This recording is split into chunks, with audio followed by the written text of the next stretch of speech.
നമുക്ക് ഈ വീഡിയോയിൽ നമുക്ക് എന്താണ് ഈ structured approach to programming language നോക്കാം. സ്ട്രക്ചേർഡ് അപ്രോച്ച് എന്ന് പറഞ്ഞാൽ this programming approach in which program is made as a single structure. ഒരു സിംഗിൾ സ്ട്രക്ചർ ആയിട്ടാണ് പ്രോഗ്രാം നമ്മൾ എഴുതുന്നത്. അതായത് ഇവിടെ instructions are executed one after the other.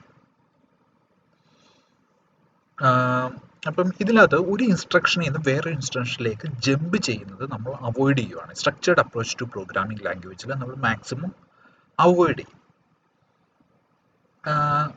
നമ്മൾ ഈ ഇൻസ്ട്രക്ഷൻസ് എല്ലാം ഒരു സീരിയൽ ആൻഡ് സ്ട്രക്ചേർഡ് മാനറിലാണ് ഇതിൻ്റെ അകത്ത് എക്സിക്യൂട്ട് ചെയ്യുന്നത്. നമുക്ക് ഇതിൻ്റെ എക്സാമ്പിൾസ് എന്ന് പറയുന്നത് languages like C, C++, Java etcetera. So these are the languages which follow the structured approach to programming language.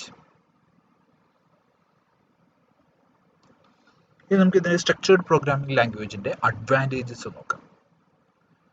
So these are easier to read and understand. അപ്പോൾ ഏത് ആൾക്ക് മാത്രമല്ല വേറെ ആൾ കാണുമ്പോൾ തന്നെ it is easier to read and understand and it is easier to maintain and easier to debug. അതായത് error ഉണ്ടെങ്കിൽ നമുക്ക് എളുപ്പം കണ്ടുപിടിച്ച് കറക്റ്റ് ചെയ്യാൻ എളുപ്പമാണ്. And it is machine independent mostly. അപ്പോൾ ഒരു പർട്ടിക്കുലർ പ്രോസസ്സറിന് വേണ്ടി എഴുതിയേക്കുന്നതല്ല സ്ട്രക്ചർ. ഇത് മെഷീൻ ഇൻഡിപെൻഡൻ്റ് ആണ്. ഏത് പ്രോസസ്സറിനും വേണമെങ്കിലും പ്രോസസ്സറിൽ റൺ ചെയ്യാവുന്നതാണ്.